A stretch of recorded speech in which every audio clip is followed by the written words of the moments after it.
nhóc con.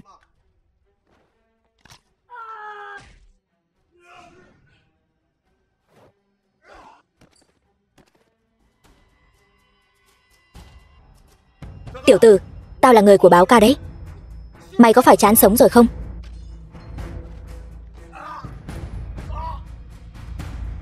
Là mày cút hay là tao cút? Xà ca, thiên cơ chiến thần đến rồi. Tiểu tử, tao quen biết thiên cơ chiến thần đấy. Mày xong đời rồi. Thiên cơ chiến thần.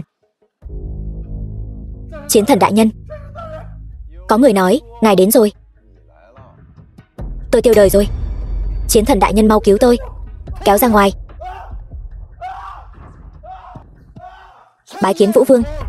Đứng dậy đi. Tạ ơn Vũ Vương. Vũ Vương, sự việc đến nước này, cậu cũng không cần che giấu nữa. Cùng thuộc hạ trở về thôi. Đúng vậy, ta quả thật nên quay về với thân phận thật sự của mình rồi. Gần đây, có phát hiện mới gì không? Bẩm Vũ Vương, thuộc hạ điều tra ra, kẻ cứu ngài 3 năm trước không phải Mạc Uyển Nhi của Mạc gia, mà là Tố Tố của Đạo Điền gia. Đạo Điền Tố Tố. Khó trách.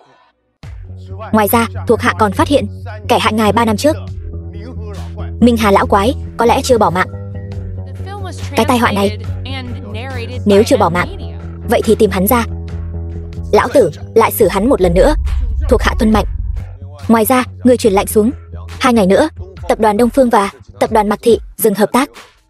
Dừng hợp tác? Đúng. Bởi vì ta muốn xem thử đám người này lấy gì mà đấu với ta. Anh lui xuống đi, thuộc hạ cáo lui.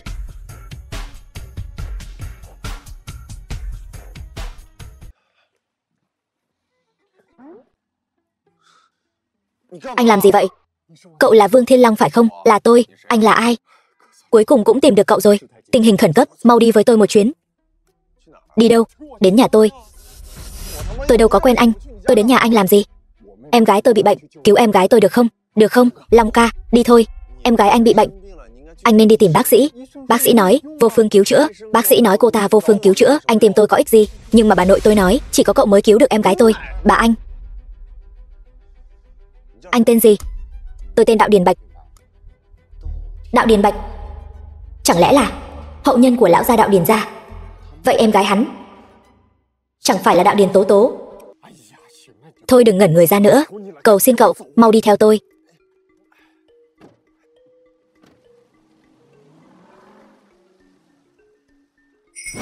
Thiên Kim tập đoàn Đông Phương Tuyết, Triệu gia Đạo Điền gia, Thiên Cơ chiến thần, còn có một người đàn ông bình thường. Đêm nay thật náo nhiệt.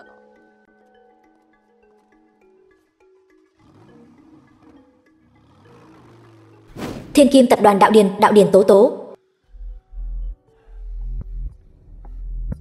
Em gái anh, Long ca, bệnh tình rất nghiêm trọng. Cậu xem có cách nào không? Giống hệt với độc mà mình trúng 3 năm trước. Long ca.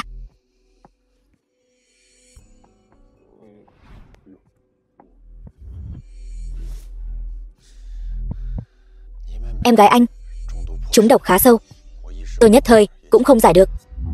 Cả Long ca cũng không giải được. Vậy phải làm sao? Nhưng anh đừng lo.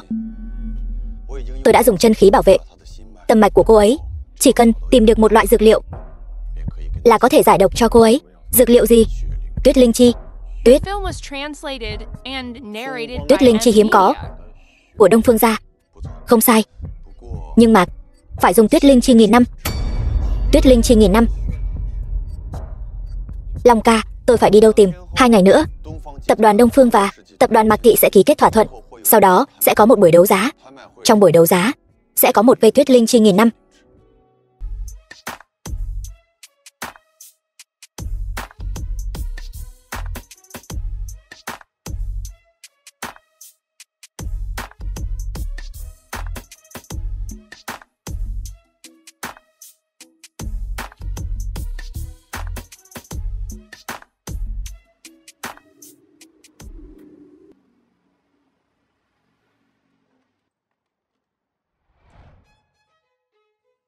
Thưa quý vị, vật phẩm tiếp theo là vật phẩm quý giá nhất của buổi đấu giá hôm nay. Long ca, sắp đến rồi. Một cây tuyết linh chi ngàn năm. Giá khởi điểm 10 triệu. 20 triệu. 30 triệu. 50 triệu. 60 triệu. 80 triệu. 80 triệu. Không phải, ngươi cố tình gây rối, đúng không? Cậu cần tuyết linh chi sao? Chính là cố tình gây rối. Để cho vài người nhớ lâu một chút. Tránh việc ai cũng dám đắc tội. Chỉ bằng các ngươi vẫn chưa đủ. 100 triệu. Ta ra 150 triệu. 200 triệu. 300 triệu. Một cây tuyết linh chi, anh lại muốn 300 triệu. Đạo Điền Bạch, chỉ là 300 triệu mà thôi. Đối với Triệu gia ta chẳng là gì cả. 500 triệu. Long ca, anh điên rồi. Ta đi đâu mà kiếm cho anh 500 triệu? 500 triệu đấy. Không sao, bây giờ cứu em gái cậu là quan trọng nhất. 500 triệu. Mày có thể lấy ra 500 triệu. Không cần ngươi bận tâm. Báo ca, hắn làm sao có thể lấy ra 500 triệu chứ? Sao nào? Đường Triệu gia, thất tinh thượng tướng, mới 500 triệu đã sợ rồi. Sợ sao? 700 triệu. 1 tỷ. Long ca, tôi cầu xin anh, nhà tôi không có số tiền lớn như vậy. Long ca, yên tâm đi, có ta ở đây, anh rể. Anh không biết 1 tỷ là khái niệm gì sao? Vương Thiên Long, hôm nay nếu ngươi có thể lấy ra 1 tỷ, tao theo họ mày. Không cần, chỉ là 1 tỷ nho nhỏ. Mày theo họ tao, tao sợ bẩn thể diện nhà họ Vương chúng ta. Mày, Uyển Nhi, chỉ là 1 tỷ thôi mà. Tôi trả 2 tỷ. 5 tỷ. Vương tiên sinh, 5 tỷ. Cậu thật sự muốn trả 5 tỷ? Đúng, 5 tỷ. Long ca, anh bán tôi rồi. Tôi cũng không đáng giá 5 tỷ. Anh rể, 5 tỷ đó ghê gớm thật. Nếu anh lấy ra được 5 tỷ, tôi lấy mất ra cho anh chơi. Vương Thiên Long, tôi biết anh điên rồi. Không ngờ anh điên đến mức này. 5 tỷ.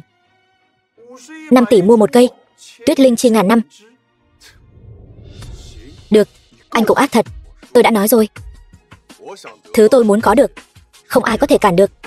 Tôi nhận thua. Xem anh lấy 5 tỷ ra kiểu gì. Sao? Thất tinh thượng tướng và tài phiệt thiên vũ đều phải nhận thua sao? Anh, Vương Thiên Long, anh đừng làm càn. Tôi xem anh lấy ra kiểu gì. 5 tỷ. Báo ca, làm sao hắn ta lấy ra được 5 tỷ chứ? Hắn ta là loại người gì? Tôi lại không biết sao? Mạc Uyển Nhi, cô thật sự không biết. Đi đâu? Chuẩn bị chạy rồi. Tiên sinh, cậu phải đưa ra 5 tỷ mới có thể rời khỏi đây. Nếu không, sẽ bị đưa đến Thu Thủy Lao. Vương Thiên Long, bây giờ anh mới biết sao? Buổi đấu giá này không phải anh muốn đến là đến, muốn đi là đi được. Anh rể, anh nhận lỗi đi. Chúng ta có thể nói chuyện đàng hoàng với nhà Đông Phương. Tha cho anh lần này. Bảo tôi nhận lỗi. Được. Bây giờ anh quỳ xuống, nói to: tôi sai rồi, tôi có thể nhờ cha tôi ra mặt tha thứ cho anh lần này. Bảo tôi quỳ xuống. Chỉ bằng các người. Vương Thiên Long, anh đừng có không biết điều. Tôi không biết điều. Mấy người các người hết lần này đến lần khác chống đối tôi, là thấy tôi dễ bắt nạt sao? Anh rể, vậy anh muốn thế nào? Đánh chúng tôi sao? Đánh các người, tôi sợ bẩn tay. Vương Thiên Long, lúc trước tôi thật sự là mù mắt mới lấy anh. Phải, cô đúng là mù mắt thật. Anh bạn, ở đây mạnh miệng cũng vô dụng. Anh cứ lấy 5 tỷ ra cho mọi người xem đi, đúng không? Anh thật sự nghĩ tôi không lấy ra được 5 tỷ này ở đây dẫn với các người sao? Chứ sao nữa? Vậy nếu ta đưa ra 5 tỷ, cậu tính sao? Ta đã nói rồi, anh cứ đưa 5 tỷ ra đây, ta sẽ lấy mắt ra ném xuống đất cho anh dẫm lên. Còn mắt thối của cậu hay là tự giữ lấy đi. Nếu ta đưa ra được 5 tỷ, sau này gặp ta thì đi đường vòng. Được, anh cứ đưa ra xem. Nếu anh thật sự đưa ra được, đừng nói là bọn họ, ta gặp anh cũng phải gọi anh một tiếng đại ca. Tốt. Hạn cho ông 3 phút. đưa cho ta một tấm chi phiếu 5 tỷ. Gọi điện cho ai vậy? Chẳng lẽ là Thiên Cơ Chiến Thần hả? Hành trưởng lão, ngài sao lại đến đây? Ta nói này, Đông Phương, ta đã già thế này rồi, cậu còn làm loạn với ta, sao có thể chứ? Ông có việc gì cứ dặn dò. Không phải đến rồi sao? Anh nghĩ rằng hành trưởng lão đức cao vọng trọng là do một cú điện thoại của anh gọi đến sao? Tiểu tử, anh cũng không sợ gãy răng sao? Hành trưởng lão, đến cả cha ta cũng phải kính trọng 3 phần, sao có thể là một thằng nhóc như người có thể sai khiến được? Ta thấy là có người không cam tâm ở đó làm loạn thôi. Câm miệng, ở đây đâu có phần cho mấy đứa trẻ các ngươi nói chuyện. Lão gia, ông còn nhớ tôi không? Tôi là Triệu tiểu báo nhà họ Triệu đây. Triệu báo, nếu ngươi không muốn gây phiền phức cho nhà họ Triệu, ta khuyên cậu nên rời đi ngay. Không phải, lão gia, là người này ở đây gây sự. Nói gì mà bỏ ra 5 tỷ mua Tuyết Linh Chi? Triệu báo, cậu không hiểu lời ta nói sao? Hành trưởng lão, ông tuổi đã cao, vốn dĩ ta không định làm phiền ông, nhưng giờ có mấy kẻ không biết điều cứ muốn chống đối ta. Ông nói xem phải làm sao? Mấy đứa các ngươi còn không mau quỳ xuống xin lỗi Vương tiên sinh? Cái gì? Lão gia, ngài bị lẫn rồi, bảo tôi quỳ xuống xin lỗi hắn. Triệu báo, gọi cha người đến đây. Lão gia, chuyện này không cần ngài bận tâm, đồ tôi cần đã mang đến chưa? Mang đến rồi. Vương tiên sinh, hành trưởng lão, ông thật sự mang 5 tỷ đến rồi sao? Sao có thể chứ? Đây chắc chắn là giả. Sao? Cô dám nghi ngờ chi phiếu của ta là giả sao? Không. Hành trưởng lão, không ai dám nghi ngờ quyền uy của ngài. Đông Phương gia chủ, vậy Tuyết Linh Chi này nên thuộc về ta rồi chứ? Vâng, buổi đấu giá lần này Tuyết Linh Chi ngàn năm thuộc về Vương tiên sinh. Lệnh bài thất tinh tại đây. Đông Phương gia chủ, ta ra lệnh cho ngươi, mau đem Tuyết Linh Chi ngàn năm cho ta. Lệnh bài thất tinh. Triệu báo, ngươi thật to gan. Vương Thiên Long, đừng tưởng đem hành trưởng lão ra là ta sợ ngươi. Triệu báo, cậu dám lấy lệnh bài thất tinh thượng tướng của cha cậu ra để đối phó với ta? Không ngờ tới chứ gì, mà cũng đúng thôi. Lại nhà quê như ngươi, cả đời chắc cũng chưa từng thấy qua. Triệu báo, cậu có biết cậu đang nói gì không? Còn không mau quỳ xuống xin lỗi Vương tiên sinh. Hành trưởng lão, lệnh bài thất tinh tại đây. Ông bảo ta quỳ xuống cho hắn, ta thấy kẻ nên quỳ xuống là ông mới đúng. Vô lễ. Triệu báo, kể cả cha ngươi tới đây cũng không dám nói chuyện với ta như vậy, đó là vì cha ta tôn trọng ông. Nhưng hôm nay ông già lú rồi, đừng trách ta không khách khí với ông. Được lắm, Triệu báo, Triệu gia các ngươi sắp bị hủy trong tay ngươi rồi, chuyện đó không cần ông bận tâm. Hành trưởng lão, Đông Phương gia chủ, còn không mau đem Tuyết Linh Chi đưa cho ta. Triệu báo, cậu dám? Hành trưởng lão, ngài tuổi đã cao, không nên lo lắng hao tâm tổn sức. Chuyện này cứ giao cho ta xử lý, ông cứ ngồi nghỉ ngơi đi. Nhưng Triệu gia, không sao, ta muốn xem thử thất tinh thượng tướng của Triệu gia. Triệu Sơn, còn mặt mũi nào đến gặp ta? Anh rể, anh tưởng mình là ai? Mặt dày mày dạn như vậy. Triệu tướng quân, là người mà anh muốn gặp là gặp được sao? Cũng không tự soi gương xem mình là ai sao? Chịu thua chưa? Chỉ một cái lệnh bài thất tinh mà muốn ta chịu thua sao? Vậy thì đừng trách ta không khách khí. Đông Phương gia chủ, ta ra lệnh cho ngươi, mau đem Tuyết Linh Chi cho ta. Khoan đã, cậu muốn nó làm gì? Vô dụng, nhưng ta cũng không muốn ngươi có được nó. Triệu báo, anh thật sự là ti tiện đến cùng cực. Đông Phương gia chủ, thấy lệnh bài như thấy thượng tướng, lời ta nói ngươi không nghe thấy sao?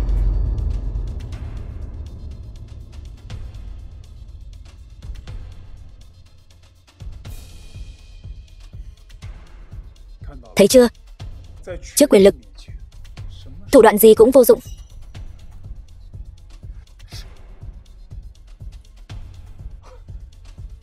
Báo ca, ngài xem này, anh đưa Tuyết Linh Chi này cho ta, anh nói điều kiện gì ta đều đáp ứng anh được không? Được thôi.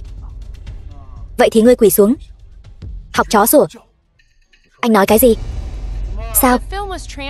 Không muốn sao? Đừng, báo ca. Tôi quỳ.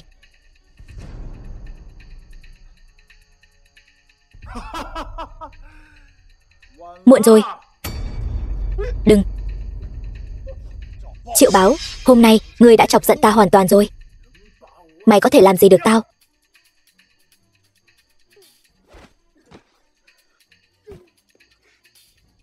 Vương Thiên Long, sao anh lại đánh người? Là ai ở đây gây rối? Hắn. Là anh. Mau thả người ra. Kẻ ta muốn động vào. Ai cũng không cản được. Vương Thiên Long. Lệnh bài thất tinh ở đây. Mày dám động vào ta thử xem.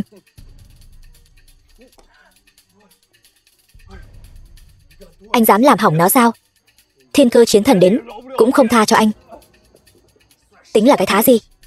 3 phen 4 bận đối đầu với ta. Vương Thiên Long, anh đúng là điên rồi. Triệu Sơn, ta cho ông 3 phút đến buổi đấu giá. Nếu không, Triệu gia ông sẽ bị loại bỏ. Hỗn đản, mày dám uy hiếp cha tao? Cha mày trong mắt tao chỉ là một con kiến hôi. Mày, tốt. Đợi cha tao đến, tao sẽ cho mày sống không được yên. Tiếc là mày không đợi được. Dừng tay, Vương Thiên Long. Hạ vũ khí xuống. Sao? Đông Phương gia các ngươi còn muốn đối đầu với ta sao? Không. Vương tiên sinh, Tuyết Nhi hiện tại đại diện cho Vệ Cảnh Ti. Vệ Cảnh Ti dạy cô không phân biệt trắng đen sao? Anh đã ra tay đánh người, lại làm hỏng lệnh bài thất tinh, đã là trọng tội. Nếu anh bây giờ chịu trói, đi theo ta về, ta có thể cân nhắc xử lý nhẹ nhàng. Đi theo cô về? Sợ là cả Vệ Cảnh Ti cũng không dám nói chuyện với ta như vậy. Anh, mày đừng khoác lác. Câm miệng. Nói thêm một câu, ta lấy mạng ngươi. Là ai muốn động thủ với con trai ta? Triệu Sơn, người cuối cùng cũng đến rồi. To gan, dám gọi thẳng tên Triệu tướng quân. Sao? Mạc gia các ngươi lại thích nịnh hót như vậy sao? Triệu tướng quân chính là hắn. Hắn đánh báo ca bị thương, còn phá hủy lệnh bài thất tinh, nói muốn diệt Triệu gia. Cái gì? Cậu đánh con ta bị thương, còn làm hỏng lệnh bài thất tinh. Cậu muốn quy thiên. Cha, cứu con. Cha ngươi đến rồi, hắn cũng không cứu được ngươi. Kẻ trẻ tuổi, khẩu khí ngươi thật lớn. Ta muốn xem thử cậu có bao nhiêu bản lĩnh. Sao, Triệu Sơn, ông còn dám động thủ với ta sao?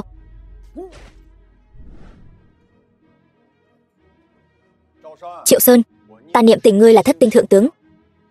Hôm nay ngươi tự phế 2 tay, ta tha cho ngươi khỏi bỏ mạng. Vương Thiên Long, đầu óc ngươi bị lừa đá rồi.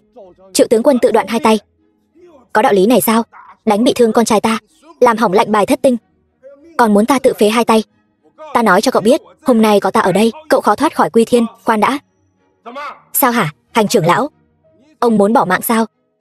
Triệu Sơn, ta khuyên ngươi kịp thời dừng tay, nếu không, nhà họ Triệu ngươi sẽ gặp tai họa ngập đầu. Hành trưởng lão, Triệu Sơn ta đây không phải kẻ bị hù dọa mà lớn. Triệu Sơn, chúng ta quen biết nhau bao nhiêu năm rồi, ông không thể tin ta một lần sao? Cậu này, ông không thể chọc vào đâu.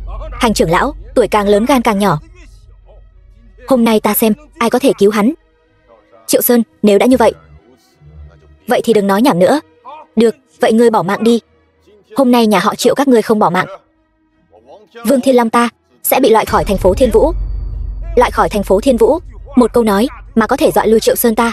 Cậu thật sự là không biết lượng sức mình. Đủ rồi, hôm nay đến đây thôi. Vương Thiên Long, mày dám đánh bị thương cha tao? Kim đao chảm. Sao hắn ta lại có thể dùng kim đao chảm? Xin ngài tha cho con trai tôi. Triệu tướng quân, vừa rồi chẳng phải ông còn oai phong lẫm liệt sao? Tôi có mắt như mù, tôi không biết lượng sức mình. Xin ngài đại nhân đại lượng, tha cho đứa con trai độc nhất của tôi. Cha, người làm gì vậy? Sao cha lại quỳ xuống cho hắn? Im miệng. Triệu tướng quân, đứa con trai ngoan của ngươi không tiếc bỏ ra 5 tỷ làm địch với ta, ông cứ nhẹ nhàng bâng quơ như vậy mà muốn ta tha cho hắn? Đồ hỗn láo, mày còn dám làm càn như vậy? Triệu Báo còn nhỏ, để Triệu Sơn ta một mình chịu tội. Xin ngài tha cho nó. Vương tiên sinh, nể mặt lão già này, tha cho chúng một lần. Đáng tiếc, hắn đã hủy hoại cây tuyết linh chi cứu người của ta, sao ta có thể tha cho hắn? Là cậu sao? Cậu còn sống? Lão già, ông cũng còn sống. Không giấu gì cậu, trong kho của nhà họ Đông Phương ta còn một cây tuyết linh chi ngàn năm. Hôm nay, nhà Đông Phương chúng ta nguyện cùng chư vị kết thiện duyên, dâng tuyết linh chi Yên sự an dân. Còn một cây. Quả thật còn một cây. Thôi được. Nể mặt Hành trưởng lão và Đông Phương lão gia tử cầu xin cho ngươi, ta sẽ tha cho con trai ông. Nhưng con hư, lỗi tại cha. Triệu Sơn, ông tự ngủm tạ tội đi. Em gái tôi ở kia.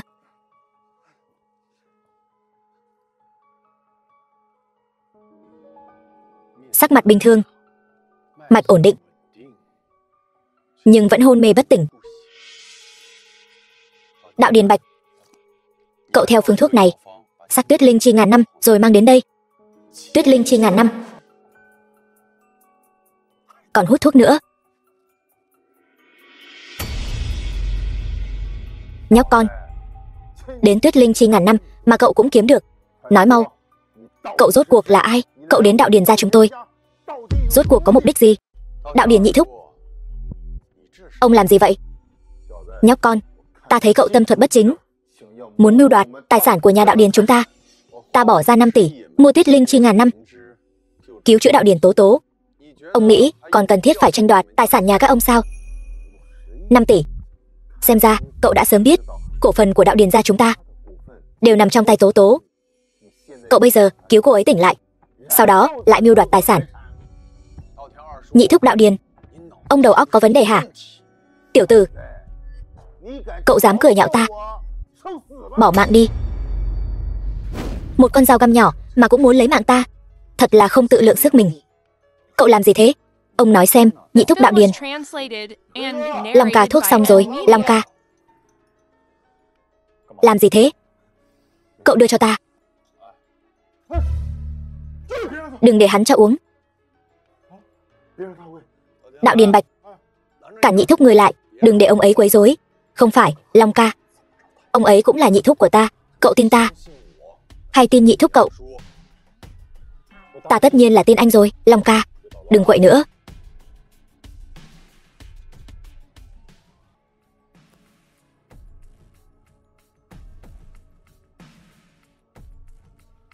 Cái này sao vẫn chưa tỉnh vậy? Long ca, nói như vậy. Thằng nhóc thối, cậu ở đó làm trò bịp bợm. Qua đây làm nô lệ cho ta đi. Ta đang ở đâu? Tố Tố, em tỉnh rồi. Anh trai. Không thể nào, có ta Vương Thiên Long thì có gì là không thể. Tố Tố, ta không tin. Nhị thúc Đạo Điền, cháu gái ông tỉnh rồi. Ông có vẻ không vui. Có phải ông hạ độc không? Cậu nói bậy bạ gì vậy? Ta làm sao có thể hạ độc Tố Tố chứ? Chú hai, chú cũng ở đây sao? Tố Tố, con tỉnh rồi. Tỉnh rồi là tốt. Em thấy thế nào? Anh là Tố Tố, Vương Thiên Long. Long ca, chính là hắn đã chữa khỏi cho em. Ta nhớ ra rồi.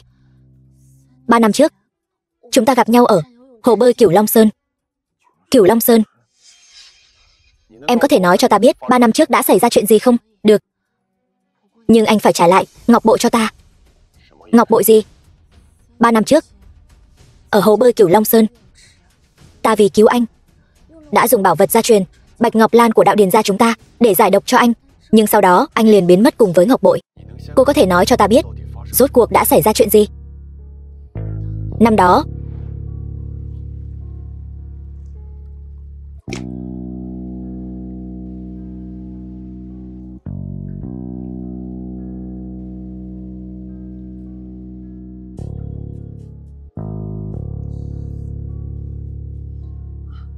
anh không sao chứ? Là cô cứu tôi.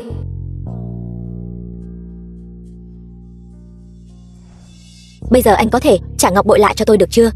Thì ra là thế. Hiện tại ngọc bội không có trên người tôi. Em yên tâm, tôi nhất định sẽ tìm lại cho em. Long ca, chúng ta vội vàng thế này, đi đâu vậy? Ngưu đầu Mã Diện. Sát thủ Ngưu đầu, sát thủ Mã Diện. Bảng sát thủ, 3 sát thủ đứng đầu. Không sai. Các ngươi đến đây có mục đích gì? Muốn làm gì? Đương nhiên là đến lấy mạng ngươi. Lại là tên nào không biết điều. Bỏ tiền ra mua mạng lão tử vậy. Không sai. Biết điều thì cứ ngoan ngoãn chịu bỏ mạng đi, cho đỡ phải để lão tử ra tay. Tôi nghe nói nhiều đầu mã diện này lấy mạng người không chớp mắt. Long ca, yên tâm, có tôi ở đây. Xem ra hai tên nhóc này không biết uy danh của hai anh em chúng ta, ngoại trừ Minh Hà và Thiên Vũ Vương. Ở thành phố Thiên Vũ này chưa có ai có thể chạy thoát khỏi tay hai anh em chúng tôi. Vậy sao? Vậy ngươi lại đây thử xem. Thử thì thử.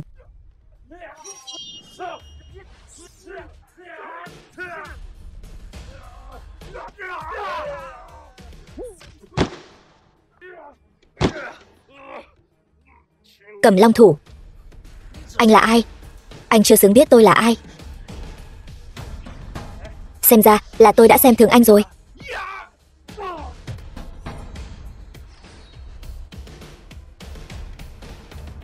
Kim đao chảm, chẳng lẽ anh là...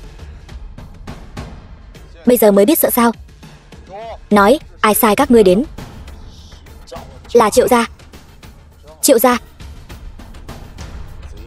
vẫn chưa chịu từ bỏ ý đồ sao?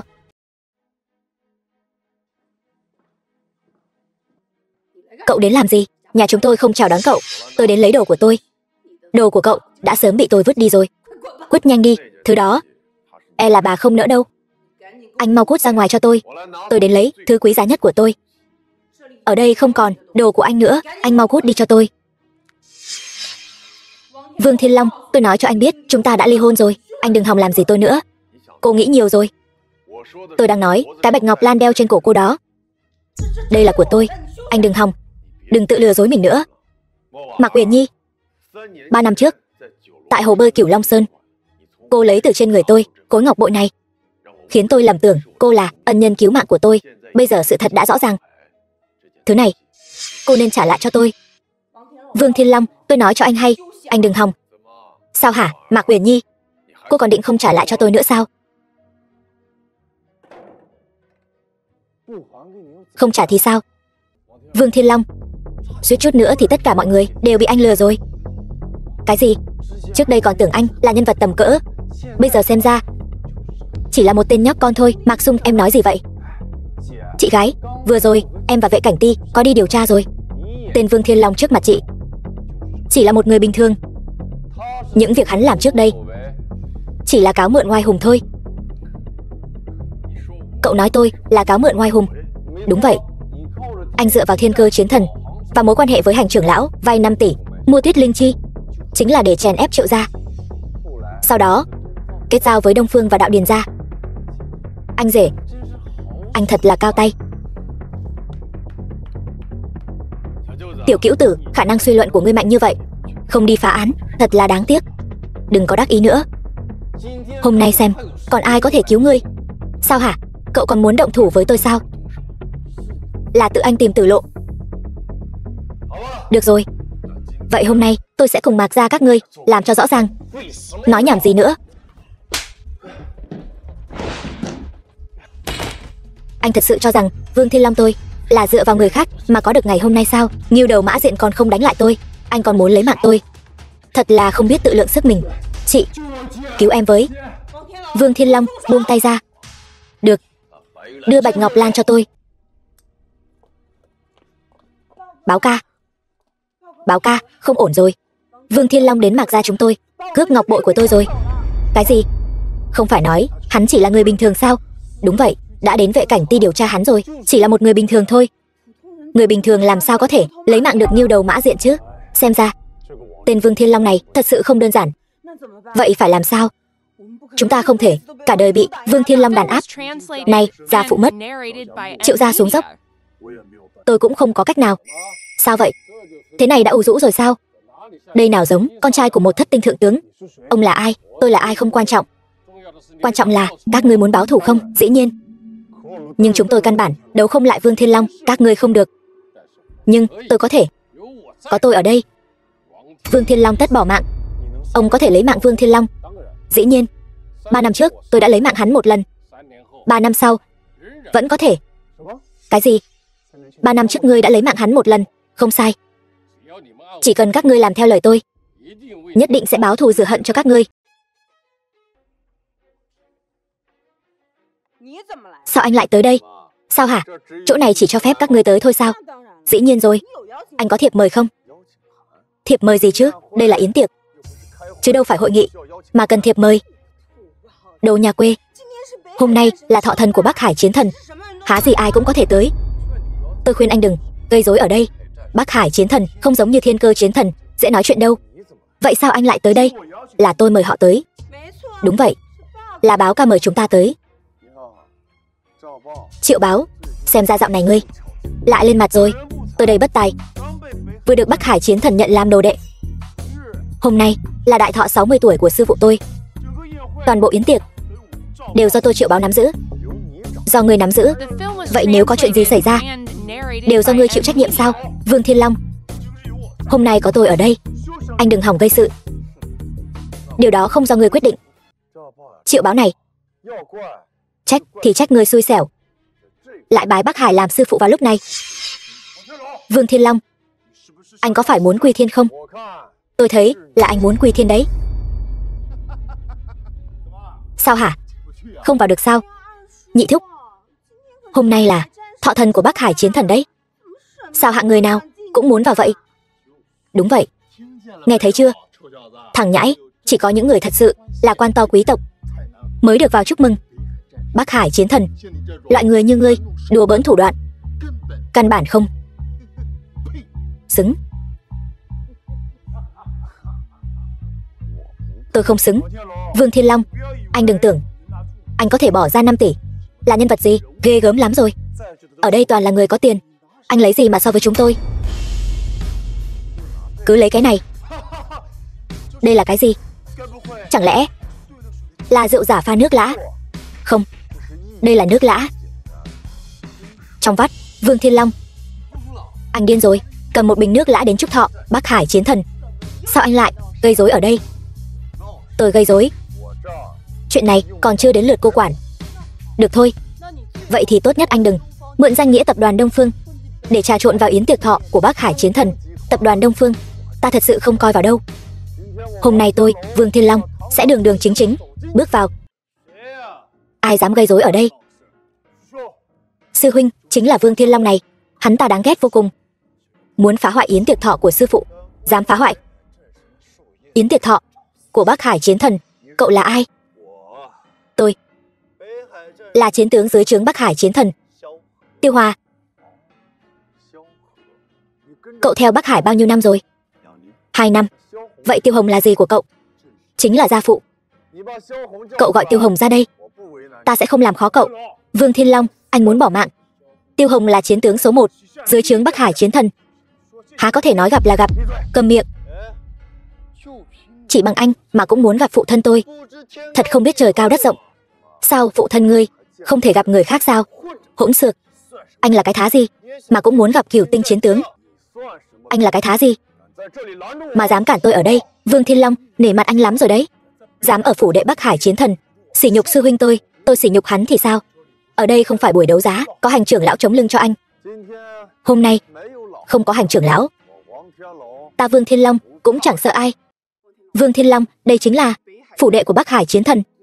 Anh muốn gây rối ở đây, đến ông nội tôi cũng không bảo vệ được anh. Tôi Vương Thiên Long muốn gây rối, cần gì ai bảo vệ? Nói như vậy là ngươi nhất định muốn xông vào phủ đệ Bắc Hải chiến thần thì sao? Vương Thiên Long, thiên đường có lối ngươi không đi, địa ngục không cửa, ngươi lại tự chui đầu vào, dám xông vào phủ đệ Bắc Hải, thật là không biết sự đời. Triệu Báo, việc của tôi ngươi đừng lo, hôm nay tôi cứ xông vào đấy. Vậy ngươi đang tìm tử lộ.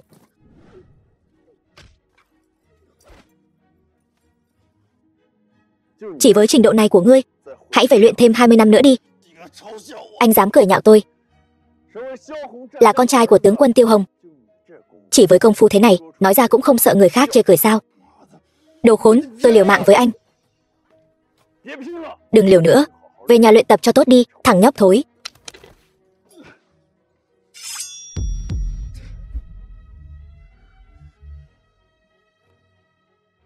Vốn dĩ tôi không muốn động thủ với anh, nhưng anh không nên làm tôi bị thương. Binh bất yếm trá. Anh xong đời rồi. Ám khí này có độc. Tôi muốn xem hai chúng ta ai bỏ mạng trước. Vương Thiên Long, không ngờ tới chứ. Đã sớm nói với anh rồi, phủ đệ của Bắc Hải Chiến Thần há phải là người thường có thể xông vào. Nếu bây giờ anh chịu mở miệng, ta có lẽ có thể giúp anh. Muốn giải dược Đông Phương Tuyết, cô nếu không muốn cùng Bắc Hải Chiến Thần là địch, tốt nhất đừng xen vào việc của người khác. Các ngươi tưởng rằng như vậy là có thể chế ngự được tôi sao? Thật là si tâm vọng tưởng. Vậy thì thử xem.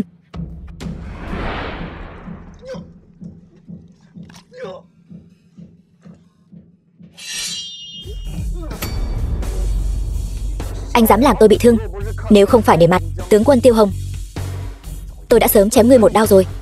Vương Thiên Long, anh dám làm càn, chẳng lẽ không sợ tướng quân Tiêu Hồng lấy mạng anh không tha sao? Câm miệng, dám nói thêm một câu nữa, tôi cũng lấy mạng anh. Tiêu Hồng, tôi biết ông đang ở đây. Hạn cho ông 3 phút để cút ra đây. Nếu không, tôi sẽ lấy mạng con trai ông ngay tại chỗ. Vương Thiên Long, anh điên rồi. Anh dám dùng con trai của tướng quân Tiêu Hồng để uy hiếp ông ấy. Đợi cha tôi đến, anh chắc chắn phải bỏ mạng. Vậy sao? E rằng anh còn chưa biết tôi là ai. Là ai muốn lấy mạng con trai tôi? Tiêu tướng quân là hắn. Vương Thiên Long, hắn đã đánh bị thương tướng quân Tiêu Hòa và còn muốn lấy một tay. Hôm nay cậu chắc chắn phải ngủm.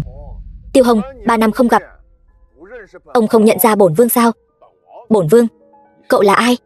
Tiêu Hồng, đao pháp Tiêu gia của ông vốn chỉ có 9 thức. Còn nhớ thức thứ 10 là từ đâu mà có không?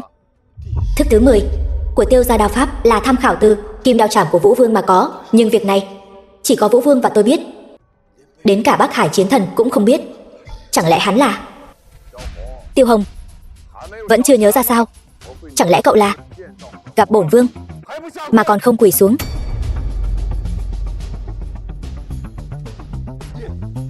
Sao ba lại quỳ xuống cho hắn?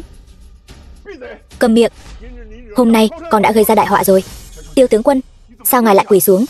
Hắn chỉ là kẻ lừa đảo, đồ hỗn xược. Triệu Báo, chẳng lẽ cậu quên cha cậu ra đi như thế nào sao? Cái này, đây là thuốc giải. Không cần, chút độc nhỏ này không làm gì được tôi. Vậy xin ngài hãy thả con trai tôi ra. Tôi Tiêu Hồng nguyện dâng hiến tất cả. Tiêu tướng quân, hôm nay con trai ông làm tôi bị thương. Nếu cứ thế dễ dàng thả hắn ra, sau này tôi làm sao trị quân? Vậy tôi Tiêu Hồng nguyện noi gương Triệu tướng quân, lấy mạng đổi mạng. Xin ngài hãy thả con trai tôi ra. Cha, người cần gì phải cầu xin hắn? Đúng vậy, Tiêu tướng quân, ông cần gì phải cầu xin hắn? Câm miệng. Các người căn bản không biết mình đã đắc tội với ai. Tiêu tướng quân, ta niệm tình ông chiến công hiển hách, hôm nay miễn tội mất cho Tiêu gia. Ông hãy dẫn hắn đi trấn thủ biên cương, lập tức khởi hành. Dạ. Tiêu Hồng tuân lệnh. Cha, không muốn toi đời thì câm miệng. Mấy người các ngươi, nếu không muốn đi biên cương thì lát nữa hãy im lặng cho tôi. Vương Thiên Long, đến cả Tiêu tướng quân mà anh cũng lừa được. Anh cứ chờ đấy, ta không tin anh còn có thể lừa được Bắc Hải Chiến Thần. Tiểu Bạch, mọi việc đã chuẩn bị xong chưa? Chuẩn bị xong rồi. Long ca, lần này tôi thật sự được mở mang tầm mắt. Cậu đừng kích động, trò hay còn ở phía sau. Báo ca, tiệc thọ sắp bắt đầu rồi. Thật sự không có cách nào với hắn sao? Vương Thiên Long, ta không tin anh còn có thể hạ được Bắc Hải Chiến Thần.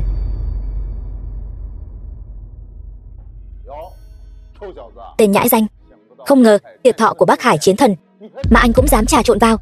Ông tốt nhất nên ngậm cái mồm thối của ông lại. Thằng nhãi danh kia ở đâu ra? Dám bất kính với nhị thúc nhà Đạo Điền. Anh là thằng nhãi danh nào? Dám bất kính với tôi, gan to thật. Dám ở đây khiêu khích tôi. Anh có biết tôi là ai không? Tôi mặc kệ anh là ai. Vương Thiên Long, anh ở Đạo Điền gia tôi. Nói bậy cũng được rồi, đây là nơi ở của Bắc Hải Chiến Thần. Anh dám bất kính với Lâm Chiến Tướng, chính là bất kính với Bắc Hải Chiến Thần. Vậy thì sao? Sao? Tôi muốn anh toi đời. Sao? Anh còn muốn động thủ với tôi, xúc phạm tôi, xúc phạm Bắc Hải Chiến Thần, đều đáng quy thiên. Được. Vậy tôi hỏi anh một câu, bây giờ anh nói gì cũng vô dụng. Thấy anh còn trẻ như vậy mà đã làm chiến tướng rồi. Vậy xin hỏi, anh so với Kiểu Tinh thượng tướng, Tiêu Hồng lão tướng quân thì sao?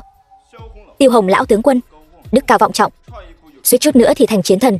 Tự nhiên là không bằng. Vậy anh so với thất tinh thượng tướng Triệu Sơn tướng quân thì sao? Triệu Sơn danh bất phù thực, nhưng dù sao cũng là thất tinh thượng tướng, tôi cũng không bằng. Cậu ngay cả Triệu Sơn cũng không bằng, còn muốn vọng tưởng khiêu chiến tôi, không biết tự lượng sức mình. Có phải tự phụ quá không? Thử thì biết.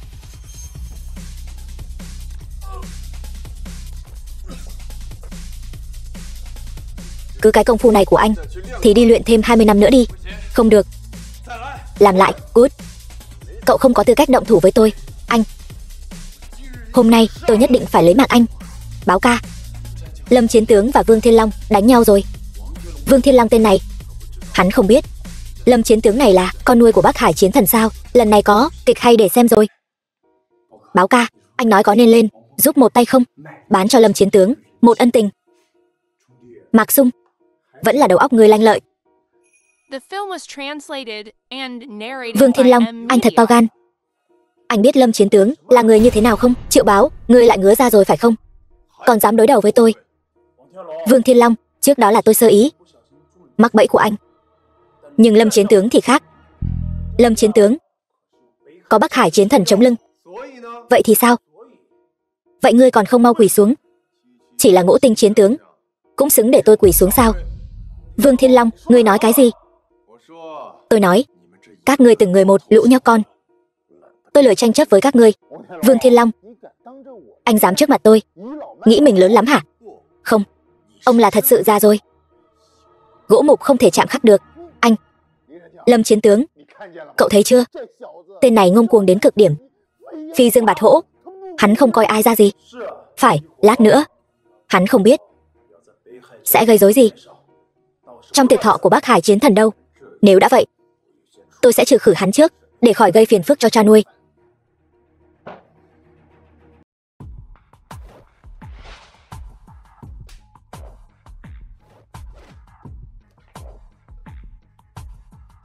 Kiến càng dung cây lớn, không tự lượng sức.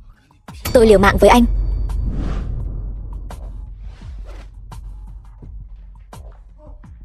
Lâm Chiến Tướng, vừa rồi là nể mặt Bắc Hải, tôi không chấp nhặt với anh. Còn có lần sau nhất định chém không tha.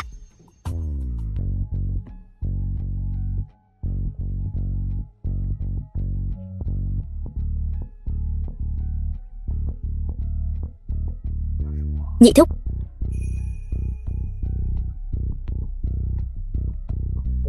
Vương Thiên Long, anh thật to gan.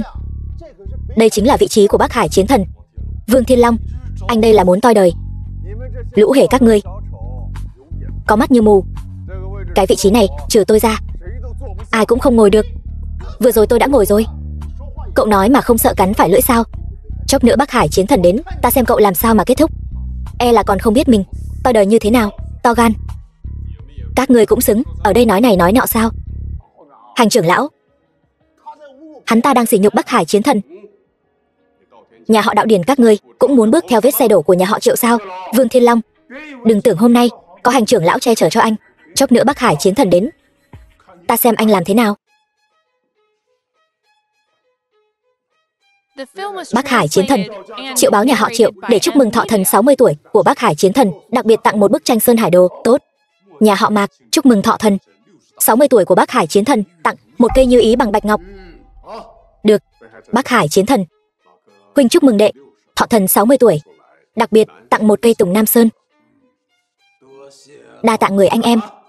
Bắc Hải Chiến Thần, tôi là Vương Thiên Long, chúc mừng Bắc Hải Chiến Thần thọ thần 60 tuổi, đặc biệt tặng một bình nước trong. Là cậu? Cha nuôi, chính là hắn. Chính tên khốn kiếp này đã đánh con. Bắc Hải Chiến Thần, tên này ngang ngược, láo xược, còn dám lớn tiếng tuyên bố muốn san bằng phủ đệ Bắc Hải. Đúng vậy, Bắc Hải Chiến Thần, tên này tội ác tày trời. Ngay cả chỗ của ngài hắn cũng dám ngồi. Không xong rồi, cả nhà Tiêu tướng quân bị đày ra biên ải rồi. Đày ra biên ải? Khi nào vậy? Là ai làm vậy? Là tôi. Là cậu? Thật sự là cậu sao? Là tôi làm. Không sai, chính là hắn. Bắc Hải Chiến Thần, tôi có thể làm chứng. Tôi cũng có thể làm chứng. Chính là hắn làm nhục Tiêu tướng quân, bắt Tiêu tướng quân quỳ xuống trước mặt mọi người. vô liêm sỉ. Vương Thiên Long, lần này anh xong đời rồi. Triệu Báo, cậu không ngờ tới chứ. Hành trưởng lão, lúc trước ông giúp Vương Thiên Long hãm hại Triệu gia chúng ta, thì nên nghĩ đến sẽ có ngày hôm nay. Triệu Báo, cậu đây là đang tìm tử lộ. Hành trưởng lão, ai toi đời trước còn chưa chắc đâu. Chưa biết chừng. Hành trưởng lão, hắn nói thật sao? Không sai, tôi đúng là đã giúp Vương Thiên Long trừng trị Triệu gia. Bắc Hải chiến thần, hôm đó kẻ này hung ác tài trời, công khai sỉ nhục phụ thân tôi, thất tinh thượng tướng, khiến phụ thân tôi oan uổng mà bỏ mạng. Kính xin Bắc Hải chiến thần làm chủ cho Triệu gia. Xem ra không thể giữ kẻ này lại. Đúng là không thể giữ lại. Lý gia tôi đồng ý thay mặt Bắc Hải chiến thần ra tay bắt tên phản nghịch này. Hàn gia tôi cũng nguyện bắt tên phản nghịch này. Được, thật tốt. Mọi người đảo lộn trắng đen, khả năng bịa đặt thị phi thật là mạnh. Vương Thiên Long, hôm nay Bắc Hải chiến thần cùng chư vị tướng quân ở đây, anh còn dám làm can? Tôi sẽ làm can. Anh làm gì được tôi? Dám ở tiệc thọ của Bắc Hải chiến thần mà làm loạn, ai cho ngươi lá gan đó? Anh bây giờ đứng dậy khấu đầu tạ lỗi với mọi người, tôi có thể để anh toàn thây. Vương Thiên Long, anh còn không mau đứng dậy. Chỉ bằng các ngươi e là chưa đủ. Anh dám coi thường tam đại gia tộc chúng ta. Chỉ cần một người trong chúng ta ra tay là có thể diệt cửu tộc ngươi. Đúng, diệt cửu tộc hắn. Đủ rồi. Sao? Bắc Hải chiến thần, ông cũng muốn diệt cửu tộc tôi? Vương Thiên Long, giờ tôi đời của ngươi đã đến, xem lần này còn ai cứu được ngươi. Cha nuôi, con xin được ra tay, lập tức diệt cửu tộc Vương Thiên Long, để dương danh Bắc Hải chiến thần. Lý gia tôi đồng ý, Cổ gia tôi cũng đồng ý, chúng ta cũng đồng ý. Xin Bắc Hải chiến thần hạ lệnh diệt cửu tộc Vương Thiên Long. Hành trưởng lão, ông thấy sao? Điên rồi. Các ngươi đều điên rồi. Hành trưởng lão, ông nói vậy, chẳng lẽ ông muốn bao che hắn? Triệu Báo, chuyện của hành trưởng lão chẳng lẽ còn phải báo cáo với ngươi sao? Hành trưởng lão, ông phải suy nghĩ cho kỹ. Bây giờ là ở phủ đệ Bắc Hải chiến thần, không phải ở ngân hàng của ông. Ông đi sai một bước là vạn kiếp bất phục. Triệu Báo, cậu dám uy hiếp tôi? Không dám. Bắc Hải chiến thần tại đây, dù cho có kẻ muốn bao che cho hắn, e rằng cũng là hữu tâm vô lực thôi.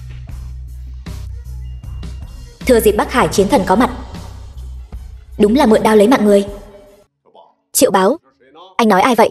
Hành trưởng lão, ngài đức cao vọng trọng, nhưng cũng không thể hồ đồ mãi được. Phải đó, hành trưởng lão hiện giờ đang ở phủ đệ Bắc Hải chiến thần, bất luận là ai cũng không thể bao che cho hắn. Nếu tôi nhất quyết bao che thì sao? Vậy thì đừng trách chúng ta trở mặt vô tình. Sao? Các ngươi còn muốn động thủ với tôi sao? Chúng ta cũng không muốn. Nhưng, hành trưởng lão, là chính ngài đã đứng sai phe. Hành trưởng lão, xem như nể tình ngày xưa, chúng ta có thể cho ông một cơ hội. Chỉ cần hôm nay ông đoạn tuyệt quan hệ với tên tiểu tử này, chúng ta đảm bảo tuyệt đối không động thủ với ông. Điên rồi, các người thật sự điên rồi. Hành trưởng lão, xem ra ông đã quyết tâm bao che cho hắn rồi. Hôm nay tôi nhất định phải đứng về phía Vương Thiên Long. Hành trưởng lão, ông không cần vì tôi mà đắc tội với tất cả bọn họ. Không, vì ngài, thuộc hạ cam nguyện cùng thiên hạ là địch. Hành trưởng lão, ta thấy ngài đã bị Vương Thiên Long mê hoặc quá sâu, vô phương cứu chữa rồi. Nếu đã vậy thì đừng trách chúng ta không khách khí. Các ngươi muốn làm gì? Hôm nay có Bắc Hải chiến thần tại đây, ta xem ai dám làm can. Bắc Hải, ngươi thấy sao? Cầm miệng, danh xưng Bắc Hải chiến thần há là thứ ngươi có thể gọi thẳng sao? Hỗn xược, cút xuống. Nghe thấy chưa, Bắc Hải chiến thần, bảo ngươi cút xuống. Triệu Báo, ta đoán Bắc Hải chiến thần là muốn người cút xuống. Bắc Hải chiến thần, tên này chỉ là thằng hề nhảy nhót, cũng dám ở phủ đệ Bắc Hải tôi mà gây gổ sao? Bắc Hải chiến thần, cậu ở đây bẻ cong sự thật, châm ngòi ly gián, còn dám bất kính với hành trưởng lão. Thật sự tưởng tôi không nhìn ra sao? Người đâu? Bắt hết đám người này giam vào thủy lao, đợi tới mùa thu xử trảm. Dạ. Đi. Bắc Hải chiến thần, tha mạng, xin Bắc Hải chiến thần tha mạng. Đúng rồi, đây mới là Bắc Hải chiến thần mà tôi biết. Bây đâu? Tên này mị dân, quấy rối thọ yến của tôi, lôi hắn ra ngoài, chém ngay tại chỗ. Bắc Hải chiến thần, ông thật sự muốn động thủ với hắn sao? Bắc Hải, 3 năm rồi, ông không nhận ra tôi nữa sao? Kệ ngươi là ai, động thủ. Khoan đã, Bắc Hải chiến thần, hai tên tiểu bối lúc trước không biết chân long, chẳng lẽ ông cũng mù sao? Hành trưởng lão, tôi kính trọng ông, hôm nay không so đo với ông. Ông đang can thiệp quyết định của bổn chiến thần. Đừng trách tôi trở mặt không nhận người. Chẳng lẽ ông muốn động thủ với tôi? Chẳng lẽ ông quên rồi năm đó chúng ta đã trải qua như thế nào sao? Năm đó chính vì tôi quá ngu ngốc mới khiến tôi gần 60 tuổi vợ con ly tán. Hôm nay có cơ hội này, một bước lên trời, tại sao không thể? Bắc Hải, chẳng lẽ ông cũng điên rồi? Ông cũng muốn một bước lên trời? Một bước lên trời? Bắc Hải, ông thật sự cho rằng bổn vương đã quy thiên sao? Đã đến phủ tôi rồi, ta sẽ khiến ngươi có đến mà không có về. Đúng, người này vô cùng ngạo mạn, nếu không lấy mạng làm sao thể hiện phong thái chiến thần? Không sai, chúng ta nguyện ra tay thay Bắc Hải chiến thần bắt giữ người này. Hàn gia tôi cũng nguyện ra tay. Các ngươi quá đáng. Có biết hắn là ai không? Mặc kệ hắn là ai, dám ở tiệc mừng thọ Bắc Hải chiến thần gây rối phải bỏ mạng. Đúng, dù Thiên Vũ Vương giá lâm cũng đừng hòng cứu hắn đi. Ngoan cố, các ngươi thật sự đáng bỏ mạng. Hành trưởng lão, ông mắt mờ rồi. Hồ đồ, chúng ta không muốn so đo với ông. Ông nếu còn dám cản trở thì đừng trách Hàn mỗ tôi đao kiếm vô tình. Ông chỉ là 3 tên hề nhảy nhót cũng dám lấy mạng tôi, chi bằng cứ để Bắc Hải đến lấy mạng ngươi. Cần gì Bắc Hải chiến thần tự mình ra tay, quá đề cao bản thân rồi. Hai huynh đệ, chúng ta đừng nói nhảm với hắn nữa, cùng lên. Đây chính là võ sĩ mà Thiên Vũ chúng ta bồi dưỡng ra sao? Thôi được, để tôi diệt trừ các ngươi, trấn chỉnh Thiên Vũ. Cuồng vọng, xem đau. Lũ sâu kiến cũng dám khiêu chiến chân long, thật là tự tìm đường quy thiên. Kim Đao, ngươi là Vũ Vương. Đáng tiếc, các ngươi biết quá muộn rồi. Vũ Vương tha mạng. Vũ Vương, cậu là Vũ Vương. Vũ Vương tha mạng, chúng ta có mắt như mù. Tội đáng ngàn lần. Sao? Các người lúc nãy không phải còn hung dữ lắm sao? Vũ Vương tha mạng, tiểu nhân biết sai rồi. Đều là do Bắc Hải chiến thần. Chúng ta, đúng, Vũ Vương, đều là Bắc Hải chiến thần. Đều là hắn xúi giục chúng ta phạm thượng. Lũ tiểu nhân bám víu, thật sự là bỏ mạng không đáng tiếc. Nể mặt bọn chúng, còn biết điều. Cút. Đa tạ Vũ Vương. Bắc Hải, ông còn gì để nói? Cần gì nhiều lời? Đến đây, đấu một trận cho ra lẽ. Bắc Hải, ông thật sự muốn ra tay với hắn sao? Hôm nay tôi, Bắc Hải, lá gan lớn lắm, động vào chân long thử xem. Bắc Hải, ông làm vậy là vì cái gì? Năm nay ông cũng đã 60 tuổi rồi, cần gì phải làm chuyện này? Lão bằng hữu, ông không biết, tôi vì Thiên Vũ này khổ công phấn đấu 40 năm, kết quả nhà tan cửa nát, người vợ duy nhất cũng trúng độc mà bỏ mạng. Ông bảo tôi làm sao nuốt trôi cục tức này? Bắc Hải, Vũ Vương đối với ông không tệ mà, ông không thể nào đổ hết mọi tội lỗi. Ông đừng nói nữa, chuyện này ông sẽ không hiểu được đâu. Hành trưởng lão, người lui xuống trước đi, tôi muốn xem thử Bắc Hải chiến thần còn có thể nhấc nổi đao của hắn không. Vạn nhất có sơ suất gì thì Thiên Vũ sẽ ra sao? Hành trưởng lão, lòng dạ ngươi cũng rộng lượng quá đấy. Trên địa cầu này thiếu ai nó cũng vẫn cứ quay. Ông im miệng, không đến lượt ông lên tiếng. Hành trưởng lão, thời thế đã khác rồi. Ông tưởng ông vẫn còn là hành trưởng lão cao cao tại thượng đó sao? Sao nào? Đến cả nhà đạo điển các ngươi cũng muốn phản bội Thiên Vũ sao? Ông có tin ta cho nhà đạo điển các ngươi phá sản ngay lập tức không? Hành trưởng lão, lời ấy sai rồi. Đạo điển nhị thúc, đây là vì muốn tốt cho ngươi đấy. Cậu im miệng, lão tử tung hoành ngang dọc năm xưa còn chưa có người đâu. Hành trưởng lão, đừng có im mình ra mà lên mặt dạy đời ở đây. Hôm nay có tôi ở đây, ta xem ai dám động vào hắn, trừ phi bước qua xác tôi. Lão ca ca, đắc tội rồi. Đến đây, hôm nay nhất chiến, xem ai thua ai thắng. Được. Vậy bổn vương sẽ thử đao của ngươi.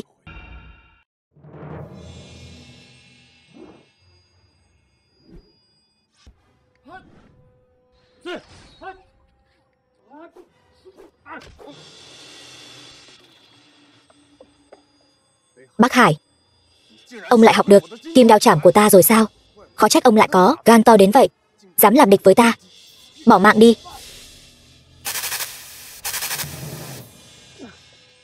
Bắc Hải, tại sao người nhất định phải lấy mạng ta? Cậu nói tại sao? Bởi vì lão tử nuốt không trôi cục tức này. Bổn vương đối đãi ông không tệ. Đến kiểu tinh chiến tướng, Tiêu lão tướng quân đều thuộc về bộ của ông còn gì không hài lòng. Nhưng ta đường đường chiến thần, lại vợ con ly tán, nỗi đau này ngươi có thể hiểu sao? Vậy nên 3 năm trước ông giúp Minh Hà hạ độc, hại ta suýt toi đời. Cậu biết rồi sao? Muốn người ta không biết, trừ phi mình đừng làm. Cậu biết cũng chẳng sao. Này, đao pháp ta đã đại thành, có gì phải sợ ngươi? Bắc Hải, ông thật sự tưởng ông lấy mạng được ta sao? Không thử làm sao biết được. Nhỡ đâu thành công, Bắc Hải ta sẽ một bước lên trời. Vậy thì ngươi cũng sẽ trở thành tội nhân của Thiên Vũ, để tiếng xấu muôn đời. Thành vương bại khấu, lịch sử do kẻ thắng viết nên. Cậu nói với ta những điều này vô ích. Bắc Hải, dưới trướng ta có 3 đại chiến thần, ông tuổi tác lớn nhất, vậy mà cũng là ông đầu tiên đánh mất đạo tâm, muốn lấy mạng ta để đoạt vị. Cậu đừng nói nhảm nữa. Cậu cũng đừng hòng kéo dài thời gian. Năm đầu sẽ không đến cứu ngươi đâu. Xem ra ngươi đã sắp xếp từ trước rồi. Không sai. Cậu bây giờ có thể đi quy thiên rồi. Khoan đã, Bắc Hải, bản vương có thể cho ông một cơ hội cuối cùng. Ông bây giờ rút lui, bản vương có thể bỏ qua chuyện cũ. Sự việc đến nước này, ta chỉ tiến không lùi. Chỉ tiến không lùi. Được, ngươi đừng hối hận. Bắc Hải chiến thần ta tuyệt không hối hận. Tốt. Đây là do ngươi tự chuốc lấy.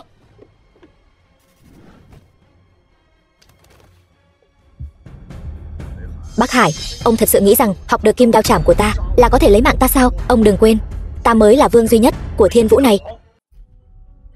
Sự việc đến nước này, ông còn gì để nói? Thành vương bại khấu, ta không còn gì để nói. Cậu lấy mạng ta đi, ta chưa từng nghĩ đến việc lấy mạng ngươi. Tiểu Bạch, năm đó sự việc có nguyên do khiến ngươi vợ con ly tán, nhà tan cửa nát. Phu nhân và con trai của ngươi đều trúng kịch độc.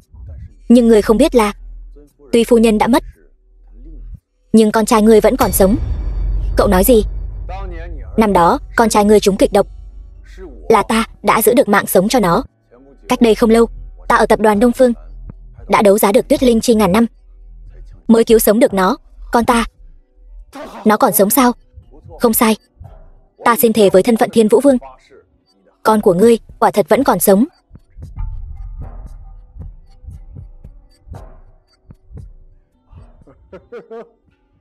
Đáng tiếc thay, ông lại phạm thượng, vọng tưởng lấy mạng vua, tội đáng chu di cửu tộc. Bắc Hải, ngươi có biết tội không? Ta sai rồi. Ta thật sự sai rồi. Sớm biết như vậy, hà tất phải làm như thế? Là ta bị ma quỷ xúi giục, là ta phụ bạc. Xin Vũ Vương tha cho con ta. Bây giờ ngươi biết sai rồi sao? Ta không nên cấu kết với Minh Hà, ta không nên phản bội Vũ Vương. Xin Vũ Vương khai ân, tha cho con ta. Ông phản bội Quân Vương, không ai không biết. Nếu hôm nay ta tha cho ngươi, về sau làm sao ta chấn chỉnh Thiên Vũ? Bắc Hải nguyện lấy một mạng đổi một mạng.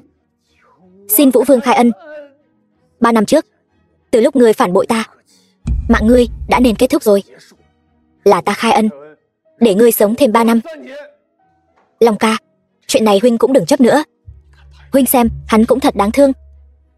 Thôi được, xem xét công lao trước đây của ngươi, hôm nay ta sẽ tước bỏ danh hiệu chiến thần của ngươi, tịch thu toàn bộ quyền lực. Từ nay, cùng con trai ngươi rời khỏi Thiên Vũ, đổi tên sống cuộc sống bình thường đi. Đa tạ Vũ Vương. Vũ Vương, Thần còn một việc liên quan đến bí mật của Minh Hà, muốn bẩm báo với Vũ Vương. Bí mật gì? Minh Hà đó hiện giờ đang ở nhà họ Đạo Điền. Minh Hà, sát thủ đứng đầu bảng xếp hạng ở nhà ta. Không sai. Không, không thể nào. Chuyện này tuyệt đối không thể nào. Hắn mà ở nhà ta, ta làm sao có thể không biết được. Có lẽ hắn đã đổi thân phận. Cụ thể ta cũng không rõ. Được rồi, chuyện này ta đã ghi nhớ. Sau này nếu người gặp khó khăn vẫn có thể cầu cứu ta. Đa tạ Vũ Vương. Long ca, bây giờ phải làm sao? Còn làm sao được nữa? Mau đến nhà ngươi đi. Hai người các ngươi cho ta vào. Hành trưởng lão, bây giờ ông vào đó, ngoài việc thêm một cái xác ra, ông còn giúp được gì nữa? Hai người vậy mà còn sống sót ra được, không muốn toi đời thì cút sang một bên cho ta. Cha nuôi của ta đâu? Cha nuôi của ngươi ở bên trong. Vừa rồi Vũ Vương đích thân đến, đánh bại Bắc Hải chiến thần, cứu chúng ta. Cái gì? Vũ Vương đích thân đến? Mau đi thôi. Nhị thúc, con nói thúc biết lừa ai chứ? Nếu không nhanh lên, nhà họ Đạo Điền chúng ta sẽ tiêu đời.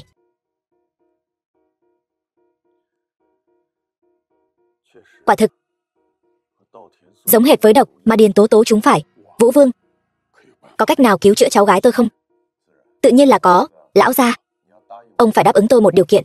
Chỉ cần Vũ Vương có thể cứu được cháu gái tôi, đừng nói một điều kiện, 100 điều kiện tôi cũng đáp ứng. Không cần, lát nữa tôi cứu xong, Đông Phương Tuyết, tập đoàn Đông Phương của các vị phải bán tất cả các loại thuốc tương ứng với giá chiết khấu và công khai toàn bộ các phương thuốc. Ý của Vũ Vương là sau này sẽ có nhiều người hơn trúng độc này, hy vọng là không, nhưng phải phòng ngừa vạn nhất.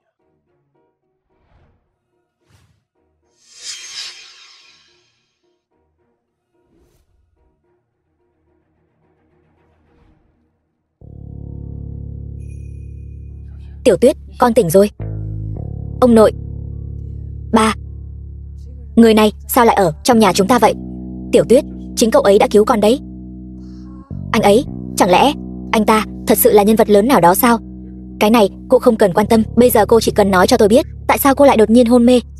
Sáng nay lúc tôi thoa son, ngửi thấy một mùi hương rất là thơm, rồi ngất xỉu. Son môi. Chính là thỏi son này. Quả nhiên, thỏi son này có độc thật. Vẫn là độc của Minh Hà. Minh Hà này thật là không chỗ nào không vào được. Cái này thật quá đáng sợ. Không ngờ đến cả tập đoàn Đông Phương của tôi cũng trúng chiêu. Nếu Minh Hà này hạ độc xuống nguồn nước, sợ là sẽ gây hại cho không ít người. Cái này ngài cứ yên tâm, loại độc dược này nguyên liệu cần thiết, cực kỳ đắt đỏ và hiếm có, đến cả Đông Phương tập đoàn chúng tôi cũng không thể lấy ra nhiều. Tôi tin rằng Minh Hà tuyệt đối sẽ không làm chuyện động trời như đầu độc nguồn nước. Hy vọng là vậy. Nhưng chúng ta vẫn phải nhanh chóng bắt được Minh Hà để ngăn chặn hắn gây hại cho Thiên Vũ. Không phải, mọi người nói lần này son có độc sao? Không thể nào. Tiểu Tuyết, chúng ta phải tin tưởng Vương tiên sinh. Cây son này cô mua ở đâu vậy? Cây son này không phải mua, mà là Mạc Sung tặng. Mạc Sung.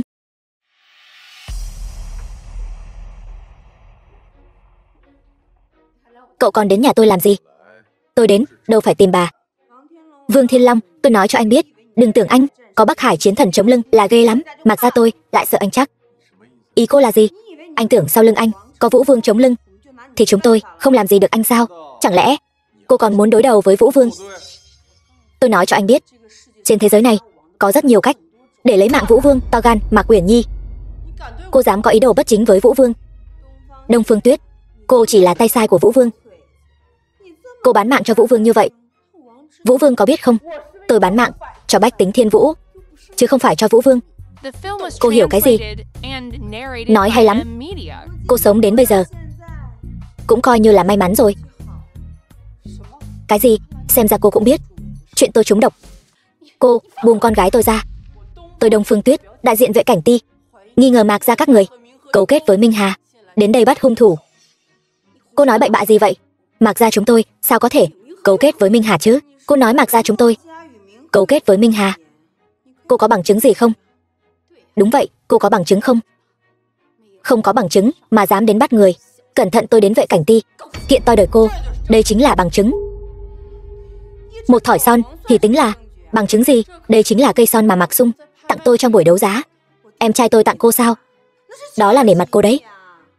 Nhảm nhí. Mạc gia các người là cái thá gì mà dám coi thường tôi? Nhưng cây son này có độc. Chắc cô không biết đâu nhỉ? Cây son này có độc sao? Vậy thì liên quan gì đến Mạc gia chúng tôi? Mạc Uyển Nhi, đừng có được nước lấn tới. Ý tôi là Mạc Xung cố ý hạ độc Vũ Vương. Đông Phương đại tiểu thư, nghi ngờ có ích gì? Cô phải đưa ra bằng chứng. Nếu không, ta kiện ngươi xâm nhập gia cư bất hợp pháp. Đúng vậy, ngươi có bằng chứng gì? Chứng minh thỏi son là do con trai ta tặng, ta có thể làm chứng. Vương Thiên Long, mày đừng tưởng mày oai phong bên ngoài thì ở nhà chúng ta có thể hung hăng. Tao nói cho mày biết, mày ở Mạc gia chúng ta mãi mãi vẫn là tên đàn ông vô dụng, vô lễ. Tin hay không, ta bắn bỏ mạng ngươi. Đến đây, Đông Phương gia đại tiểu thư, oai phong thật đấy. Một câu nói là có thể bắn bỏ mạng lão bà này sao? Làm sao bây giờ? Hai người này sao khó dây dưa thế? Sự đã đến nước này, mạng người quan trọng, chỉ có thể cứng rắn. Đại ca ơi, đây là nhà riêng, anh xông vào chắc chắn là phải ra tòa. Yên tâm, có chuyện gì ta chịu trách nhiệm. Mạc Xung đâu? Gọi hắn ra gặp ta. Thật ngại quá, đệ đệ ta đã ra ngoài từ sáng sớm rồi. Vậy sao? Vậy ta sẽ đợi hắn ở đây. Ta không tin hắn không về. Thật ngại quá, Mạc gia chúng tôi từ chối tiếp ngươi, mời về cho. Mạc Uyển Nhi, cô đừng có không biết điều, nói mau. Đạo Điền Tố Tố có phải ở nhà ngươi không? Đông Phương Tuyết, ngươi nói bậy bạ gì đó? Đạo Điền Tố Tố sao có thể ở nhà chúng ta? Phải đó, các ngươi đừng nói. Độc của Đạo Điền Tố Tố là do Mạc gia chúng ta hạ. Nếu thật sự như vậy, ta sẽ tự tay phế Mạc gia các ngươi. Vương Thiên Long, ngươi điên rồi. Mày dám động Mạc gia ta? Mày quên mày là ai rồi sao? Ta chưa bao giờ quên ta là ai. Là các ngươi có mắt như mù. Vương Thiên Long, Mạc gia ta nuôi mày 3 năm, mày lại đối xử với Mạc gia ta như vậy sao? Cái nên trả, ta đã trả từ lâu rồi. Nếu không phải ta, bà thật sự nghĩ Mạc gia các ngươi có thể có ngày hôm nay sao? Vương Thiên Long, ta thật hối hận đã cứu ngươi năm đó. Mạc Uyển Nhi, cô tự vấn lòng mình xem, năm đó là cô cứu ta sao? Sự việc đã qua, ta đều đã biết rồi. Không cần giả vờ ở đây. Anh biết cái gì? Chuyện năm đó ở Cửu Long Sơn, ta đều biết hết. Cái gọi là cô cứu ta chỉ là tình cờ mà thôi. Thứ cô luôn tham lam chính là bảo vật gia truyền của Đạo Điền gia. Anh nói bậy. Hơn nữa, đừng quên, là cô có lỗi với ta trước. Vương Thiên Long, anh muốn làm gì? Thôi được rồi, Đông Phương Tuyết dẫn người đi lục soát. Mày dám? Vương Thiên Long, mày dám lục soát nhà ta, ta sẽ không tha cho mày. Đông Phương Tuyết, truyền lệnh của ta, khám xét Mạc gia. Có chuyện gì ta phụ trách. Được, vậy xin lỗi. Người đâu? Khám xét cho ta. Dạ. Đi. Các người muốn làm gì? Vương Thiên Long, Đông Phương Tuyết, các người muốn làm gì? Ta đã nói rồi, ta nghi ngờ Mạc gia các ngươi cấu kết với Minh Hà. Giờ tiến hành khám xét. Cô ngậm máu phun người. Mạc gia ta đường đường chính chính sao có thể cấu kết với Minh Hà được? Đúng vậy, cô nói phải có bằng chứng. Khám xét xong sẽ có bằng chứng. Cô đây là vu oan giá họa. Ta Đông Phương Tuyết khinh thường làm chuyện như vậy. Nếu thật sự không có, ta tự sẽ trả lại trong sạch cho Mạc gia các ngươi. Ta thấy ngươi chính là cố ý. Cô và Vương Thiên Long thông đồng, chính là muốn hủy hoại Mạc gia. Bà nghĩ nhiều rồi. Nếu ta muốn hủy Mạc gia, cần gì phải làm lớn chuyện như vậy? Được, lát nữa nếu các ngươi không tìm được gì, thì dù có làm ầm lên tới chỗ Vũ Vương, ta cũng phải đòi lại công bằng. Bẩm, tìm thấy rồi, Đạo Điền Tố Tố đang ở trên lầu. Cái gì? Mạc bá mẫu, bà cũng không cần làm ầm lên tới chỗ Vũ Vương. Hôm nay ta có thể nói cho bà biết, Mạc gia các ngươi bị loại khỏi Thiên Vũ. Chuyện gì vậy? Khi chúng tôi đến, Mạc Xung đang có ý đồ bất chính với Tố Tố tiểu thư. Mạc Xung, đồ khốn kiếp, hắn ta đâu rồi? Hắn ta vừa nhảy cửa sổ bỏ chạy, toàn thành truy nã Mạc Xung. Bắt được rồi thì tiên trảm hậu tấu. Không, đừng. Đây chính là đứa con trai tốt mà Mạc gia ngươi nuôi dạy ra. Không thể nào, ta không tin. Mạc bá mẫu, sự đã đến nước này, chứng cứ rõ ràng, người còn không tin gì nữa? Ta không tin. Uyển Nhi, con nói cho mẹ biết đi, chuyện này không phải thật. Mẹ, thật ra cô vẫn luôn cấu kết với Minh Hà, đúng không? Không phải, là Minh Hà chủ động tìm đến chúng ta. Vậy là con và Xung Nhi thật sự cấu kết với Minh Hà. Mất dạy, sao ta lại sinh ra hai đứa ngu xuẩn như vậy chứ? Mẹ, sao mẹ lại đánh con?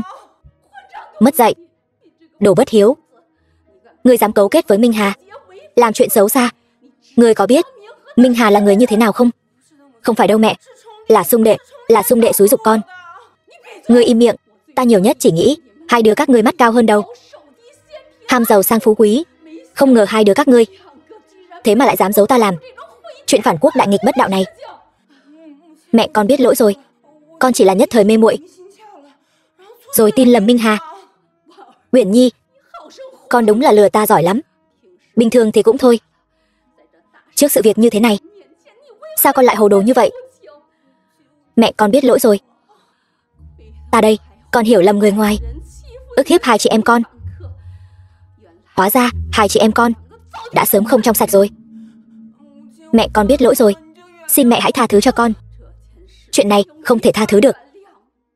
Đã làm một lần thì cả đời cũng không rửa sạch được.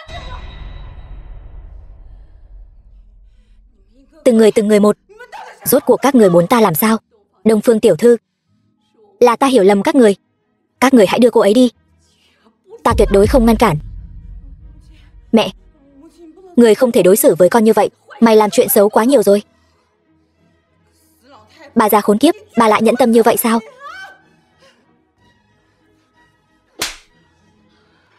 Mạc Uyển Nhi, cô dám sỉ nhục mẹ cô trước mặt mọi người, thật là mất hết nhân tính. Tất cả các người đều là người xấu. Các người đều là người xấu. Không ngờ cô lại biến thành ra thế này. Tôi biến thành thế này đều là do anh ép tôi. Vương Thiên Long, tôi nói cho anh biết, anh cũng chẳng phải thứ tốt đẹp gì. Cô thật sự điên rồi. Tôi chính là điên rồi.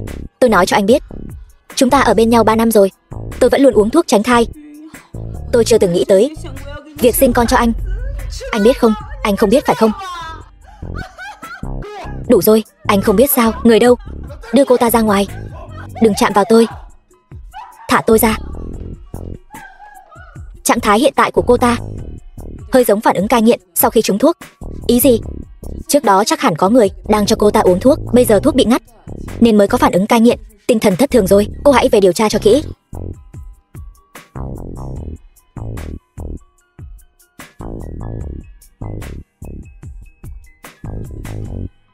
Cô tỉnh rồi. Sao tôi lại ở đây? Lúc cô hôn mê đã bị Minh Hà bắt tới đây. Minh Hà? Cô biết Minh Hà? Sát thủ đứng đầu bảng xếp hạng sát thủ, thường dùng thuốc độc. 20 năm trước, chính hắn đã hại cha mẹ tôi Quy Thiên. 20 năm trước, kẻ hại cha mẹ cô Quy Thiên là Minh Hà. Long ca, không ổn rồi. Đã xảy ra chuyện lớn. Chuyện gì vậy?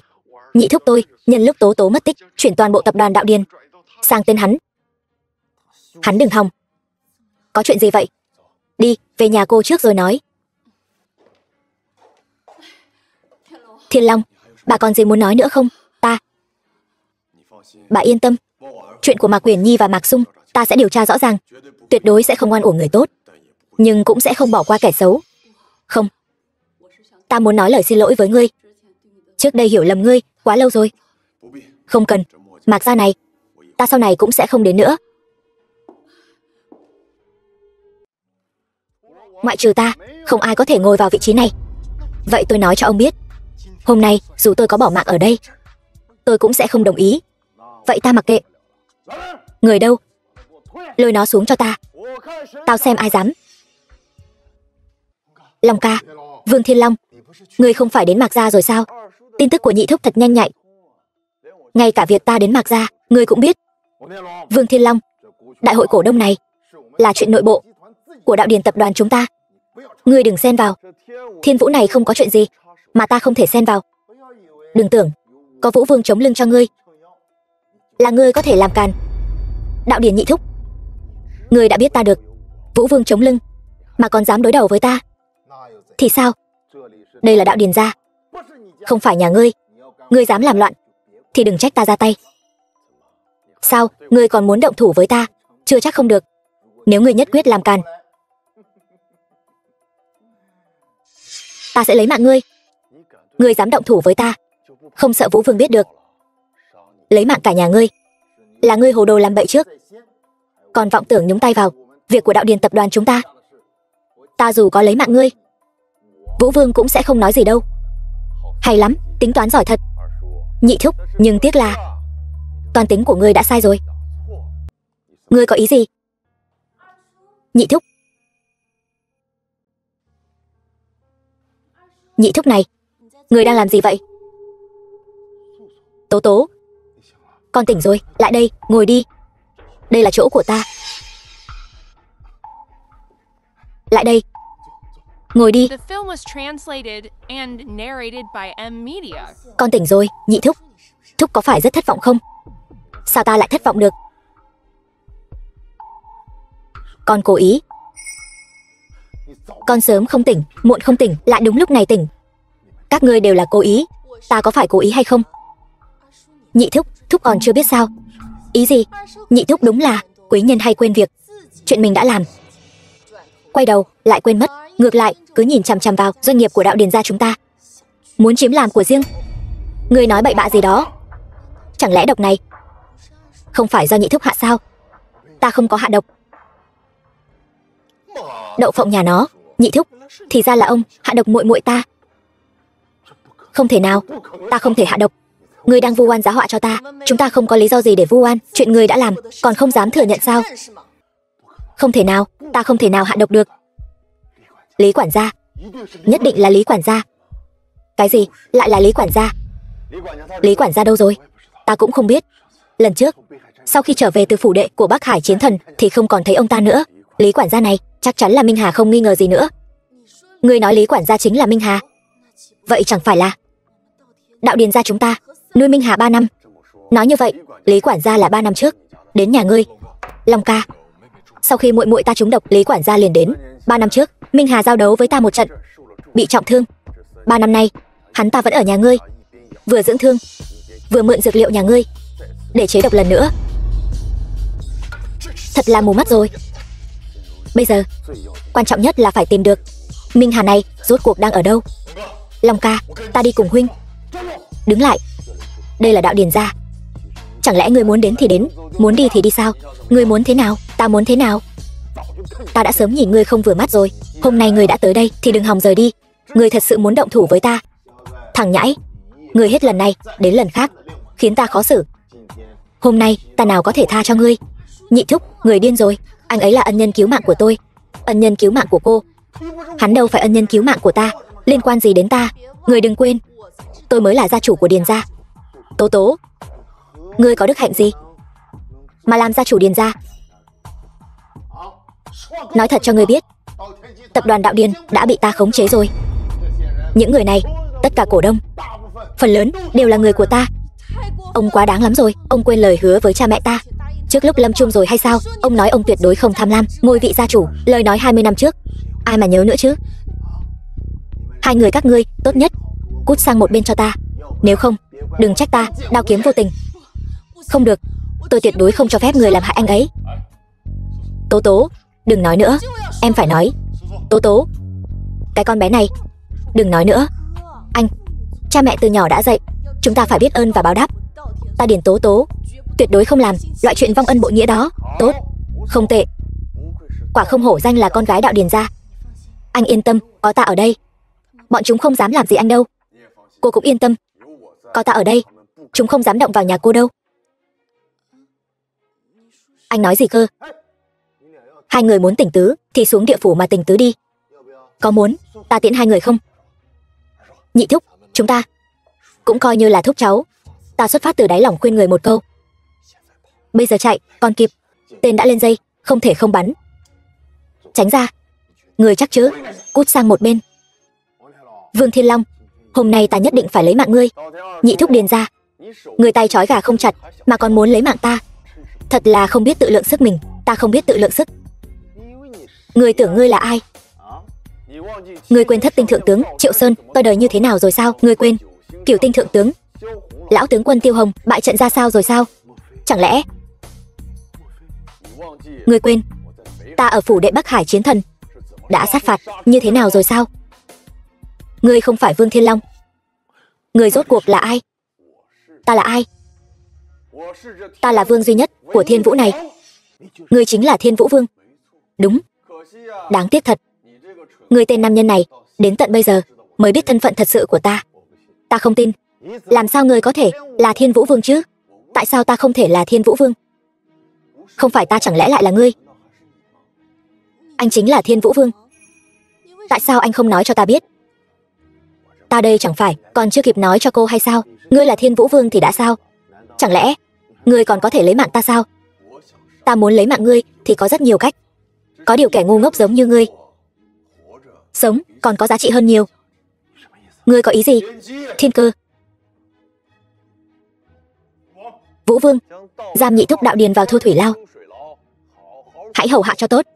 Thuộc hạ tuân mệnh. Bắt lấy.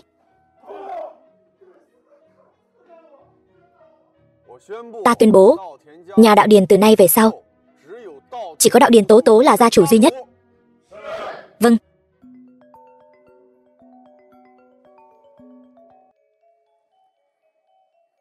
Vương Thiên Long, chúng ta đã phát hiện ra tung tích của Minh Hà.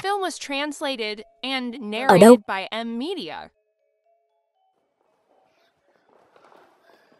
Cô nói đã phát hiện ra tung tích của Minh Hà, hắn đang ở đâu? Sáng nay, kho dược liệu nhà chúng ta đã bị đột nhập. Bên trong thiếu mất vài vị dược liệu quý hiếm, theo điều tra, chính là do Minh Hà gây ra. Minh Hà đã đột nhập kho dược liệu nhà các cô, vậy nghĩa là hắn đang tìm kiếm dược liệu. Chính là những vị dược liệu này. Mấy vị này đều là những vị thuốc chữa trị nội thương, dược liệu quý hiếm. Vậy ra, nội thương của Minh Hà vẫn chưa lành. Các cô hãy chuyển lệnh xuống. Tất cả thương nhân dược liệu hãy bảo vệ tốt những vị dược liệu này và nghiêm cấm bán ra ngoài. Làm như vậy, có phải sẽ đánh rắn động cỏ không? Không, ngược lại là dẫn rắn ra khỏi hang. Ngươi muốn làm thế nào? Vài ngày nữa, nhà Đông Phương các cô và nhà Đạo Điền liên kết tổ chức một đại hội đặt mua dược liệu. Lý do bề ngoài là dược liệu nhà Đông Phương các cô bị trộm, cần một lượng lớn dược liệu để bổ sung kho. Toàn bộ quá trình sẽ thu mua lớn. Như vậy, mấy vị dược liệu ở trên này đều sẽ nằm trong tay nhà Đông Phương chúng ta. Đúng vậy. Khi đó chúng ta chỉ cần canh giữ tại kho của nhà Đông Phương là có thể bắt được Minh Hà. Được, vậy ta sẽ đi làm ngay. Khoan đã. Tố Tố, còn một việc cần cô đi làm. Mọi người, dược liệu nhà Đông Phương chúng tôi không may đã bị bọn đạo tặc trộm mất, hiện tại cần một lượng lớn dược liệu. Cảm ơn nhà Đạo Điền đã gửi tới các dược liệu liên quan. Tuyết tỷ tỷ, quá khen rồi. Chúng ta vốn là đối tác, nên hỗ trợ lẫn nhau. Nếu mọi người có các dược liệu liên quan, cũng có thể gửi dược liệu tới đây, chúng tôi sẵn lòng mua với giá cao. Cảm ơn mọi người. Được rồi, mọi người vất vả rồi. Hẹn gặp lại. Tối nay ăn chút gì đó đi. Hiện tại thỏa thuận thu mua dược liệu đã hoàn thành. Tiếp theo nên làm gì? Bước tiếp theo dĩ nhiên là phái trọng binh canh giữ kho hàng của Đông Phương gia tộc các người. Nhưng như vậy, Minh Hà có thực sự đến không? Ta cũng không chắc chắn. Nếu hắn muốn dược liệu, nhất định sẽ đến. Vậy ta sẽ ở cửa kho hàng mai phục, cho hắn một vố tóm gọn. Được, nhưng để an toàn, số dược liệu lần này không thể để ở Đông Phương gia tộc các người nữa. Anh muốn làm gì? Đông Phương Tuyết, toàn bộ số dược liệu thu mua lần này sẽ được chuyển đến kho hàng của Đạo Điền gia tộc. Tại sao phải làm vậy? Chúng ta sẽ chơi một chiêu vườn không nhà trống.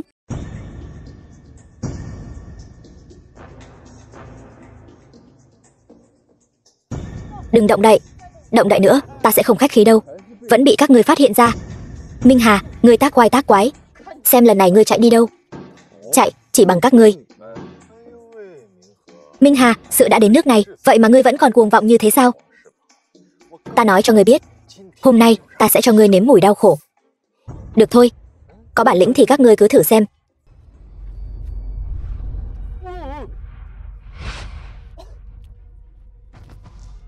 Mạc Sung, không ngờ tới chứ gì.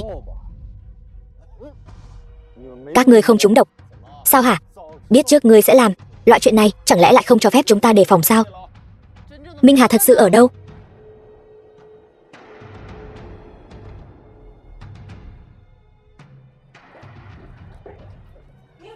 Minh Hà, cuối cùng cũng đến rồi. Bị ngươi phát hiện rồi. Minh Hà, ngươi tác quái. Hôm nay ta sẽ cho ngươi có đến mà không có về. Chỉ bằng ngươi, còn có ta nữa. Minh Hà, ngươi không ngờ tới chứ gì. Vương Thiên Long, là ngươi. Không ngờ ngươi cũng ở Đạo Điền gia tộc. Ta đoán ngươi sẽ đến đây, nên ta vẫn luôn ở đây đợi ngươi. Tiếc thay, người khôn ngoan ngàn lo, ắt có một sơ suất. Các ngươi được định sẵn là không thắng được ta. Nói nhảm ít thôi. Minh Hà, ngươi hãy chịu thua đi. Muốn ta chịu thua, cũng phải xem ngươi có bản lĩnh đó không đã. Hôm nay có ta ở đây, ngươi đừng hòng làm can. 3 năm trước ta đã lấy mạng ngươi một lần. 3 năm sau ta há lại sợ ngươi. Đến đây. Triệu báo, Vương Thiên Long. Không ngờ là ta chứ gì. Nói, Minh Hà ở đâu? Ngươi cầu xin ta đi. Ngươi cầu xin ta, ta sẽ nói cho ngươi biết. Triệu Báo, ngươi muốn toi đời. Đúng vậy. Hôm nay Triệu Báo ta muốn cùng vị vương của Thiên Vũ này là ngươi quyết một trận tử chiến. Mơ tưởng hão huyền, không biết tự lượng sức mình, dù sao cũng là con trai của Thất Tinh thượng tướng. Ta cũng có cốt khí của ta. Cốt khí của ngươi ở chỗ ta, chẳng đáng nhắc tới. Ta đã hứa với cha ngươi sẽ tha cho ngươi một mạng. Không ngờ ngươi lại dám cấu kết với Minh Hà. Đến nước này rồi thì đừng lắm lời nữa. Muốn lấy mạng, muốn chém gì thì tùy ngươi. Nếu ngươi nói cho ta biết tung tích của Minh Hà, ta có thể tha cho ngươi một mạng. Ngươi đừng hòng. Được, vậy ta sẽ thành toàn cho ngươi. Long ca, anh lấy mạng hắn rồi. Chúng ta biết tìm tung tích Minh Hà ở đâu. Yên tâm, ta có cách.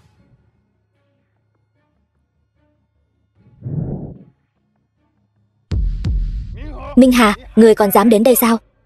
Sao ta lại không dám? Dù có Vũ Vương tọa chấn, cũng không cản được ta. Cuồng vọng, xem ta trị ngươi thế nào. Chỉ bằng ngươi, dù có là Vũ Vương, cũng không phải đối thủ của ta. Ngươi dựa vào cái gì mà dám dương oai diễu võ trước mặt ta? Bớt nói nhảm, ra tay đi. The film was translated and narrated by M Media. Minh Hà, ngươi cứ đợi đấy. Thiên Vũ Vương sẽ không tha cho ngươi. Tiếc là ngươi không thấy được đâu. Vương Thiên Long khốn kiếp.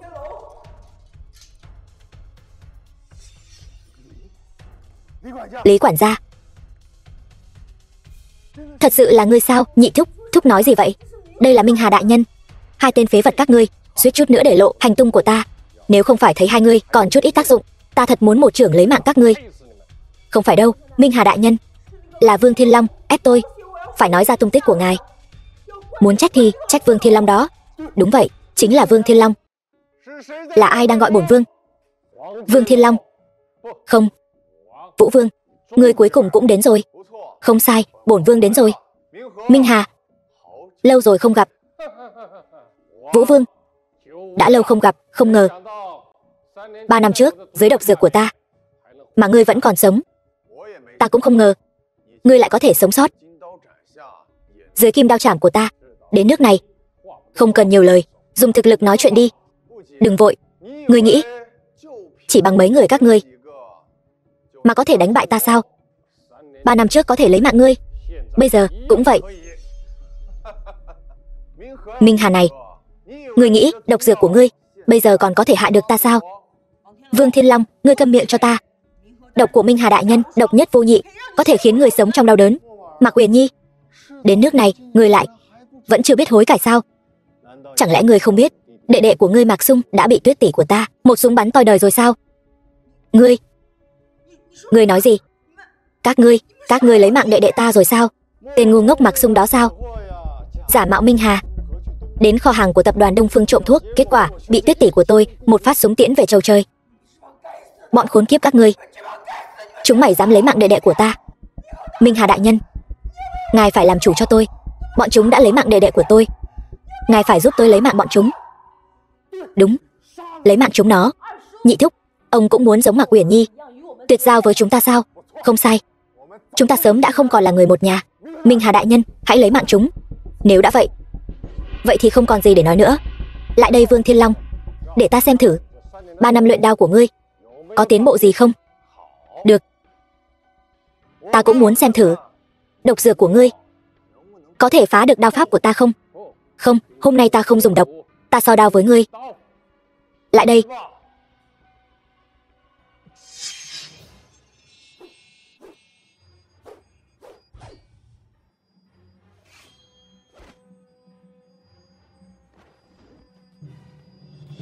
Quả nhiên là Vũ Vương. Đao pháp so với 3 năm trước tiến bộ không ít. Đao pháp của ngươi cũng không tệ, nhưng so với ta thì còn kém xa. Vậy sao?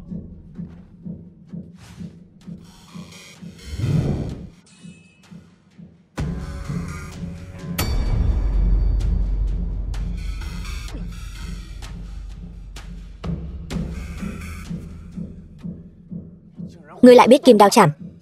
Không sai. Không ngờ tới đúng không? Vũ Vương, ngươi biết thì đã sao? Ngươi nghĩ ngươi có thể thắng ta sao? Vậy thì thử lại xem.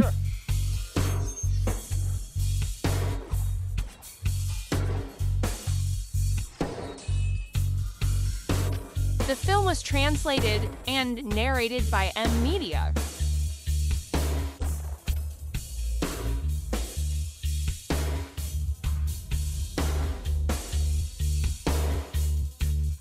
Ngươi không sao chứ? Hắn toi đời rồi. Tha cho bọn chúng đi. Còn không mau cút.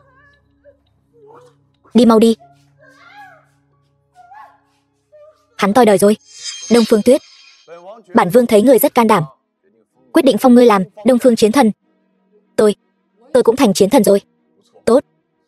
Xin lỗi, làm phiền một chút, Long ca. Vậy còn tôi có thể làm gì đây? Ngươi sao? Vậy bản vương sẽ phong ngươi làm anh vợ của ta vậy. Anh vợ. Có lẽ ngươi sẽ sớm thăng chức đấy. Ca ca. Vậy thì nhanh lên đi. Ngươi và muội muội ta là một cặp, sau này nhất định sẽ tạo ra một thiên long thứ hai. Ta thấy sau này cháu của ta không phải làm cái gì dược liệu nữa, cứ ở nhà làm thái tử là được rồi. Ca,